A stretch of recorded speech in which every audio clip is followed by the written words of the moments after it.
Okay, so let's dive into the Gospel of Matthew. So, as we kind of take a just overview of this Gospel, one of the big things that we see when we dive into it is that it has a history behind it. Again, we're having to deal with its connection to Mark and Luke.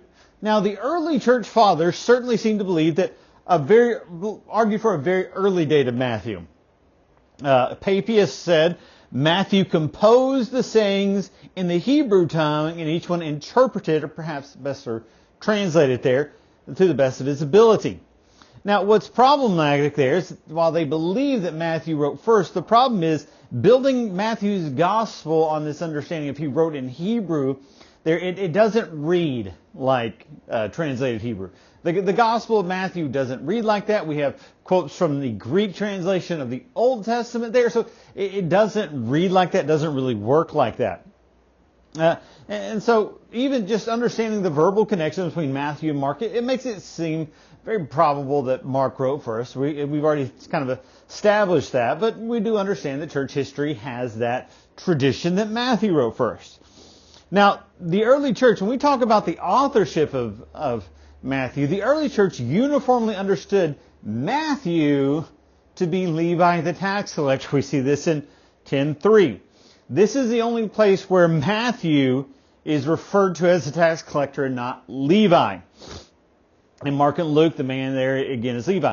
And one of the things that this would help us understand is that he had an education and a background in Jewish Scripture. Right? Matthew would be an educated person. One of the things also, when you think about Matthew 13:52, potentially being an autobiographical reference here, there's a sense in which there's a possibility Matthew could have been kind of the scribe for the disciples, the one kind of taking notes and writing those back there. So we don't know, but that's a possibility as we look at it. Now, we know that there's a high date for the Gospel of Luke, and we'll talk about that when we look there. But one of the things that we look at with Matthew, there's nothing in this Gospel that's going to put us at an upper end. There's no part of this Gospel that we can say, boom, there it is. It can't be later than this. And some point to a date in the 80s or even up into the 90s, a very late dating for Matthew.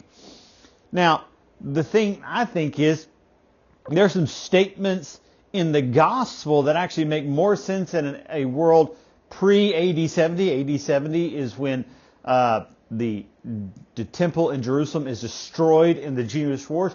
And so I think there are some statements in Matthew that kind of point us into a little before that. That would actually make better sense there. But beyond that, we can't say much. So we kind of put somewhere late 60s kind of idea. Sounds as good as any other for the dating of this. So we're talking about Matthew the disciple writing in the late 60s. Well, the question is, where would he write from? Where does Matthew write from? We don't have a lot to go on. There's some suggestions that he's writing from Syria there, but others have proposed Antioch, the Transjordan. I mean, there's nothing to grant us. We have no idea where he's writing from, but we do know that the audience he's writing to is primarily Jewish. Doesn't mean exclusively Jewish. Doesn't mean that he writes in such a way that Gentiles could not understand. But his audience does seem to have a background in Judaism there. So that's what we have with the Gospel of Matthew. Now, Matthew does something very interesting as he's structuring his Gospel there. We won't get into too much of this, but Matthew's theology actually does come through in his structure. Okay? Matthew has a series of long teaching blocks which are known as discourses in the Gospel of Matthew. So if we think about Matthew, we can actually pull it like this. There's 5 unique discourses here that point us in the way. So the first one is going to be the Sermon on the Mount. And this goes from sorry, 5:1 to 7:29. The second one, we have a discourse that's 10:5 to 11:1. It's all about mission and martyrdom. The third discourse here is chapter 13, 1 through 53. And this is it's a string of parables there. And then the fourth discourse goes 18:1 to 19:2. And in this, we can title this as kind of the life under kingdom authority. And then finally, the one we're pretty familiar with as well, which goes 24:1 through 25:46. This is going to be the Olivet discourse. Now, what happens around that, we get a lot of building and coming up and going too. So right here we get a prologue, and you're going to get your genealogy here. It's going to go 1:1 to 2:23. And then we get this from 3:1 to 7:9. Well, really 3:1 to the end of chapter 4, building to the Sermon on the Mount. Chapters 8 through 9, all the way to the end of 9, really to the beginning of chapter 10 there, are all about Jesus' authority.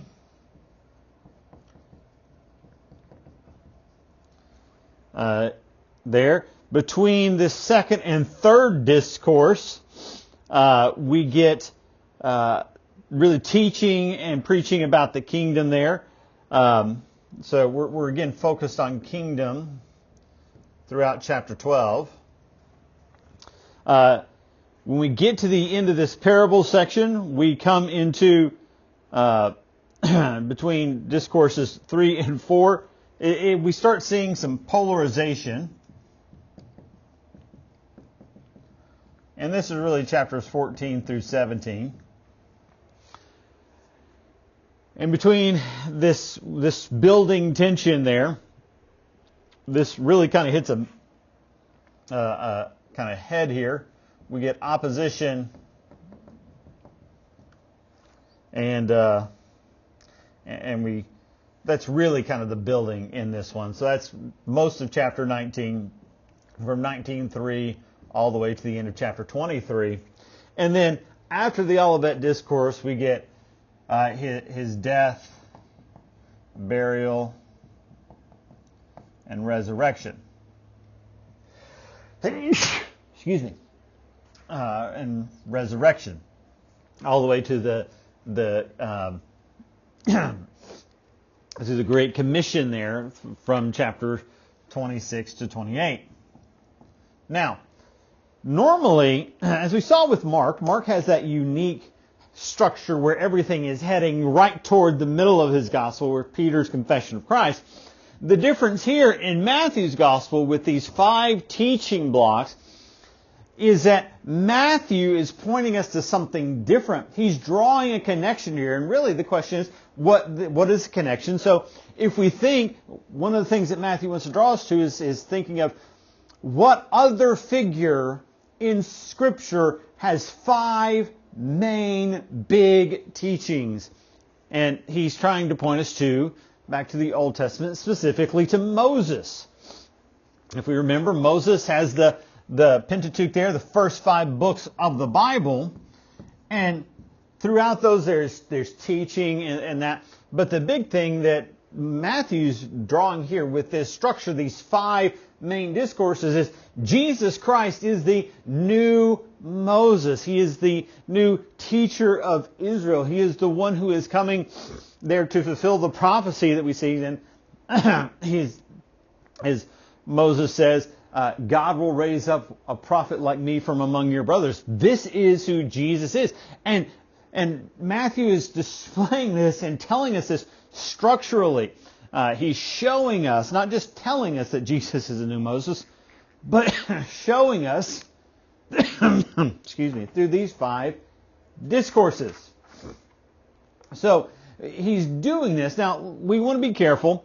We don't want to try to draw, hey, here's Jesus' Sermon on the Mount. Let's draw this to the book of Genesis. That's not what he's doing. But he's making this connection there. So Matthew, very interesting in that.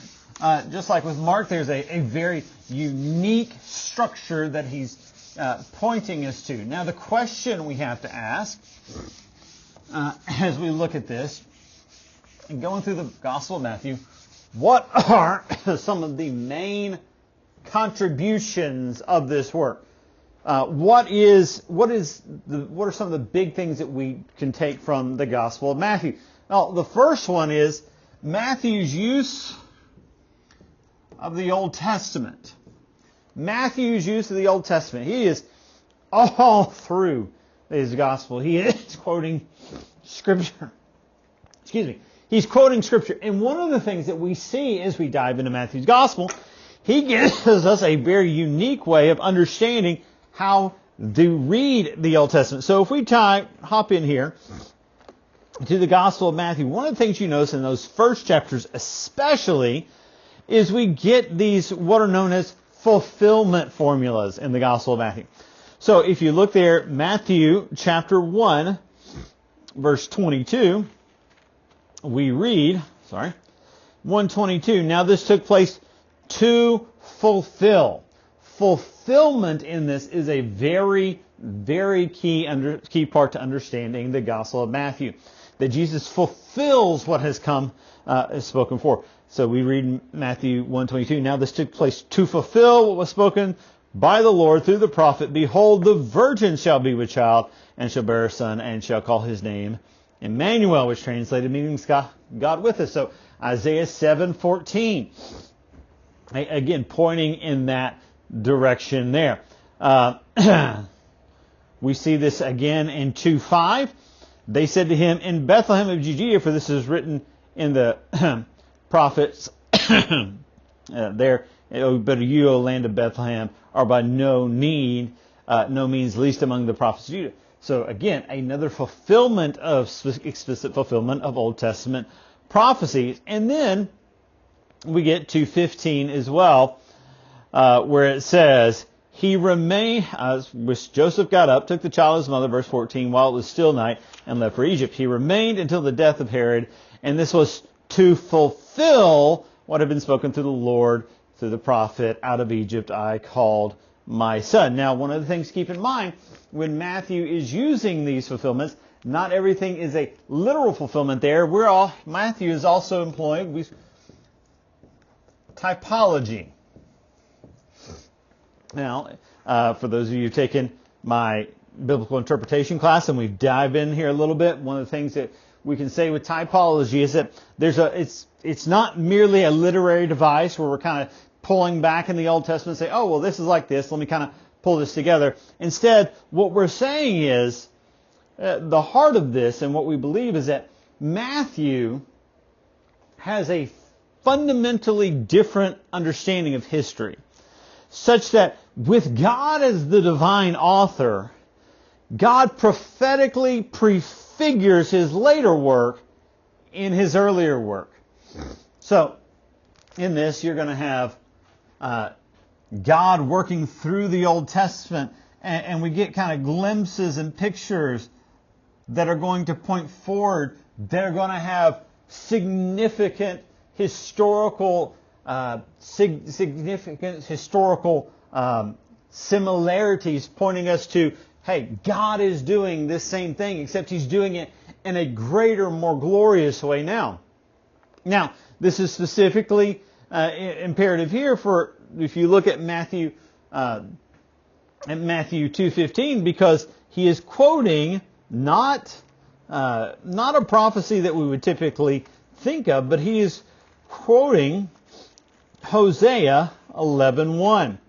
Hosea 11:1 says, let me make sure I read it exactly as it comes here.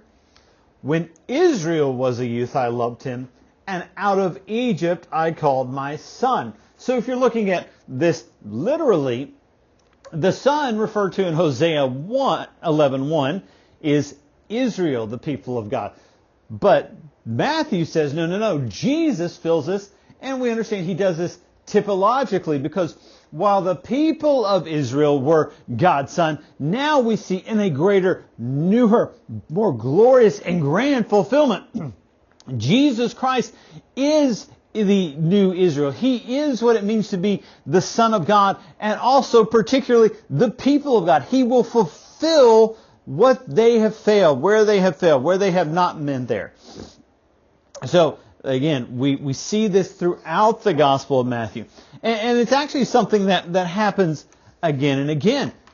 This Israel and Jesus typology shows up in a very pointed way in chapter 4. If we remember, chapter 4, verses 1 through 11 are the temptation of Jesus. So, Jesus was led by the Spirit into the wilderness to be tempted by the devil. And when he had fasted 40 days and 40 nights, then he became hungry. Now, we're drawing some connections here. Jesus, is in the desert 40 days, 40 nights. That's a long period. We can see some of that with Elijah. But also, remember, Israel was in the desert 40 years. Obviously, it wouldn't work for Jesus to be in the desert for 40 years doing that because, he only lives 30, so or 33, so that wouldn't really work there. But Jesus there is out there in the wilderness 40 days and 40 nights, and he gets hungry. And then the tempter comes. He says, if you're the Son of God, command these stones that they would become bread. Do we happen to remember a time when Israel got hungry in the wilderness and complained? Yes. We remember that. They complained. God gave them manna. But what does Jesus do? He says, it is written, man shall not live on bread alone, but by every word that comes from the mouth of God. Again, quoting Deuteronomy 3:13 there. Deuteronomy 8:3. Can't read my own writing on that there. So Jesus is fulfilling where Israel would fail, Jesus will not fail. You see, again, the devil took him to the holy city and had him stand on the pinnacle temple, and he said, if you're the Son of God, throw yourself down, for it is written, he will command his angels concerning you, and on their hands they will bear you up, so that you will not strike your foot on a stone. Now, this doesn't have a specific, doesn't have a specific counterpoint in the life of Israel, but we're seeing where Israel failed, where Israel does not succeed, Jesus does. He is what the people of God should have been. The people of Israel say, well, we're weak, we're frail, and yet Jesus lives out their destiny, what they should have done from the beginning. So, this comes in. We see things like this throughout. Chapter 4, verses 14 through 15. Chapter 10, 18. 11, 4 and 5. 13, 35. 21, 4. 26, 54. And 27, 9. We don't have time to dive into all of those, but one of the things that we see in the Gospel of Matthew is that for Matthew specifically, understanding this typological relationship between Israel and Jesus, understanding this typological relationship between what was promised in the Old Testament, what was foreshadowed in the Old Testament, being fulfilled in Jesus here. So, we do have this Matthew's use of the Old Testament, many dissertations written on this issue, and so there's a lot that happens there. The second major issue that we can talk about, and there are many, but we can talk about this, Jews, Jesus, and the law. This becomes a massive problem here for just all of Judaism, but it becomes a massive issue in the Gospel of Matthew. It's not an incidental thing. So, if we turn to chapter 5, we do get this first confrontation here. Matthew 5, specifically verses 17 through 20. Do not think that I came to abolish the law or the prophets. I did not come to abolish, but to fulfill. For truly I say to you, till heaven and earth pass away, not the smallest letter or stroke shall pass from the law until it is accomplished. Now, the question that we have is, what does it mean for Jesus to fulfill the law? Now, again, you could sit there and say, well, he keeps it perfectly, and absolutely he does. But that specifically does not encapsulate why does this become such a problem when Jesus is addressing the Pharisees? Why do they hate him so much? What is all this stuff coming about? So, that really does become the issue. If you go down to Matthew chapter 10, verse 13, sorry, I've written that down wrong somewhere. One of the issues that we see here in the Gospel of Matthew is that Jesus' fulfillment of the law, when he's talking about the law, Jesus has a fundamentally different understanding of the law than the Jews. For the Jews, so this will be the law, just because I can't draw. It's a book. Go with it. For the Jews, this law looks backwards to the past. It tells how God saved our people, and then this is how we live. We keep the law. We do what it commands us. That is how we say that is perfect in there, and that's how they want to see it. However, Jesus says, no.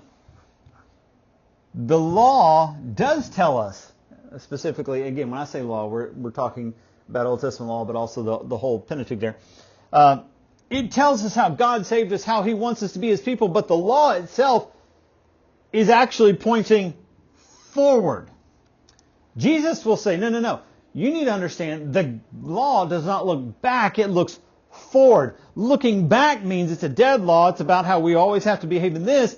But what he's saying is the law has a forward-looking thing, a forward-looking aspect, and it's going to be one that I fulfill. Specifically, when we think about the sacrifices, Jesus is going to fulfill those sacrifices in himself. Because why? Remember, specifically the author of Hebrews will tell us, you offer those same sacrifices year by year by year because they can't make you perfect, and yet Jesus comes to offer the one sacrifice that can.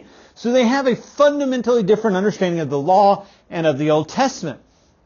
But when we come down to the Sermon on the Mount, Jesus really hits at some of their main issues in there. So he calls them, chapter 6, you'll see this come up throughout chapter 6, hypocrite. The word hypocrite just is shot through the Sermon on the Mount. He really kind of comes in and says, they do this, but shows their kind of duplicity there. And so you do find all of these pieces there. Now, when the Sermon on the Mount ends, we all remember that last part. It's the two foundations, the man who built his house on the rock, the man who built it on the stone. That seems to be where most people stop. And again, right, tells us to do what Jesus told us. But the verse that is probably the two most important verses for understanding the trajectory of this theme in the Gospel of Matthew is 7:28 and 29. When Jesus had finished these words, the crowds were amazed at his teaching, for he was teaching as one having authority and not as their scribes. So he's looking back and saying, no, Jesus has a fundamentally different authority than their teachers of the law. And specifically, we're going to see it in chapters 8 and 9, because guess what? Jesus is going to demonstrate his authority. He's going to cleanse the lepers. He's going to heal. He's going to raise. He's going to do, like you see the authority of Jesus in his power displayed. So when we talk about Jesus' authority, This is not an abstract. This is a concrete. He teaches authoritatively because he has authority in there. In chapter 11, he compares their generation, the generation of specifically the scribes and the Pharisees. He says, you're like children in a market. John comes, he doesn't eat and drink, and you're like, well, he's demon possessed. And then I come and I do the other thing, the opposite of what you said. And he said, well, he's a glutton. And he's like, you're children in a market. You're out there. You can't be satisfied. And what we're finding here is that they can't be satisfied because they got their picture of the law, and God's work is not fitting into their little box. And so it causes these things over and over again. You can see this, chapter 15, we're talking about traditions versus commandments. Chapter 12, this issue of the Sabbath, that comes of one. You get chapter 16, they test Jesus. Chapter 19, we get about divorce, and he highlights their lack of understanding there. Chapter 21, we cleanse the temple. We get the barren tree and the figs. He's saying that we get this lived out kind of parable there. Hey, he's saying, you think you're good, but he cleanses the temple and just shows you, no, you've made this something else. And the barren fig tree, there's always this one, he curses this fig tree. Everybody's like, oh, why? Well, he goes up there and he looks, and it's all flush with leaves, but there's no fruit. And he's kind of hitting at this lived out parable that they have a lot of looks on the outside, but the fruit isn't there. What the law should produce in this fruit, it's not producing there. Chapter 23, he goes on a tear and exposing the Pharisees there. We see, and it just all kind of comes there, right? So this is what we deal with in the Gospel of Matthew, specifically with this conflict between Jesus and the Jews, and it all centers around the law there. Okay. So, two big themes that we really want to dive into as we look at the Gospel of Matthew. Very important, very unique for how Matthew lays them out. Again, these use of the Old Testament and Jesus, the Jews, and the law. Again, critical for our understanding, but ultimately highlighting what God is at work there. So, two big themes there. And that's the Gospel of Matthew in a very, very, very short nutshell. A lot of things that we could go on and keep diving into, but that's all we got time for.